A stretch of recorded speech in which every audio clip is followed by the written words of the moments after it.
Hello guys, ito ang Cafe Josefina na matatagpuan dito sa bayan ng Capas, Tarlac. Along MacArthur Highway lang ito, kaya kung mapapadaan kayo, pwede nyo i-try itong Cafe Josefina. Okay, first look sa harapan ng Cafe Josefina, hindi nyo ito mapagkakamalan na cafe, kundi para siyang subdivision. Keep that in mind kung hahanapin nyo yung lugar na ito. Pagpasok nyo, maraming space para sa parking area. Yung unang building na makikita nyo is ito yung mismong cafe. Mga 20 to 25 persons lang yung kayang i-accommodate ng cafe.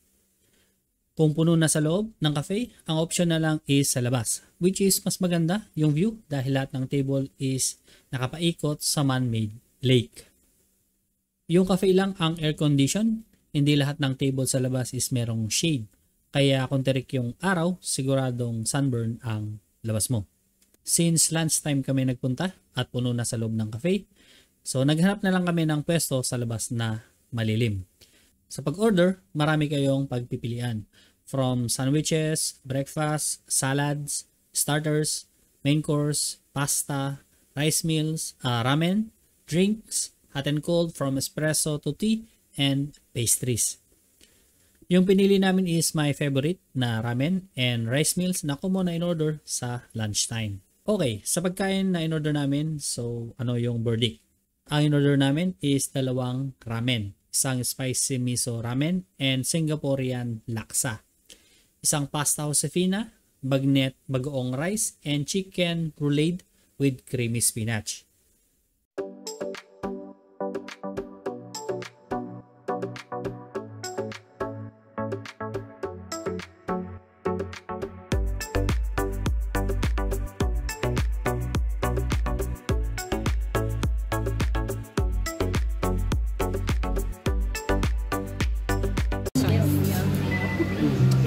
Sarap. Sa akin yun. Okay naman, masarap. So magsisinungaling naman ako pag sinabi kong masarap lahat. Hindi naman lahat is perfect. Ang comment ko lang is yung noodles sa akin is overcooked. Lalo na doon sa favorite kong ramen. Fan ako ng ramen kesa sa rice meals, kaya medyo na-disappoint ako. Pero yung ibang mga dish is masasarap, tapos samahan mo pa ng magandang view, kaya lalong sumasarap. Nung mainitan na yung mga kasama ko at may bakante na sa loob ng cafe, yun, lumipat kami sa loob para sa refreshment drinks. Dito si Pio ang nag-review ng mga drinks and pastries.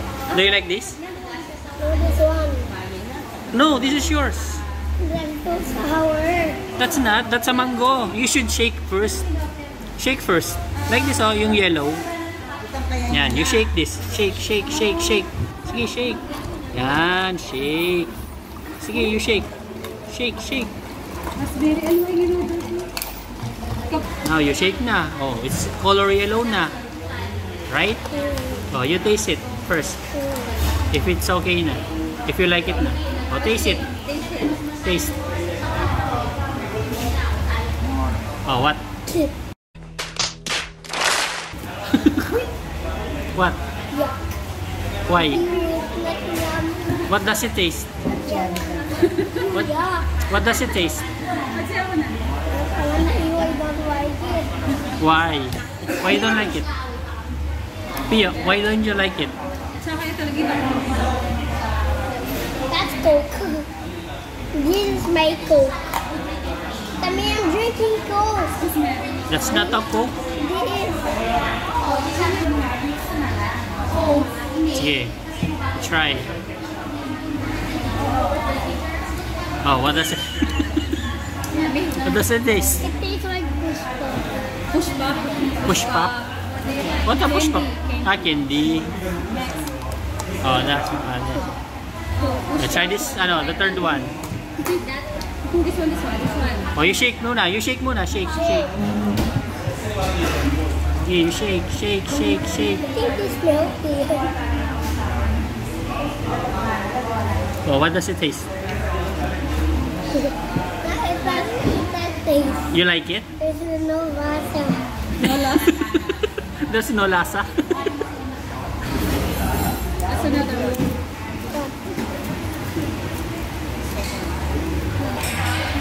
Yes. Oh, taste? You like it? I want to make coffee. You don't like coffee? You're so maselan. You're planning to taste it. What? I don't like what to do. You're so maselan. So what do you like? Too many. Okay. What do you like? Oh, which one you like? Yeah? Which one you like? Now, which one you like? Which one do you like? With the chocolate. No, no, which one? This one, Oh, you this pick. one, this one, this one. You pick. Who's yummy? Oh, give me. Matcha na yan. Which one tapo? Oh, which one you like?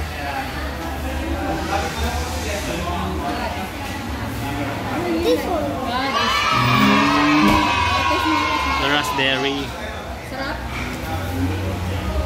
It tastes like Ano? Push pop. Push pop. Ibang candy. Mm. Okay na. So marami kayong pwedeng gawin sa labas para matunaw yung mga kinain nyo. Kain yung Twitter, Facebook, or selfies. Kung nagustuhan nyo yung vlog natin ngayon, paki-like and subscribe dito sa ating channel. Salamat sa panonood. Hanggang sa susunod na video.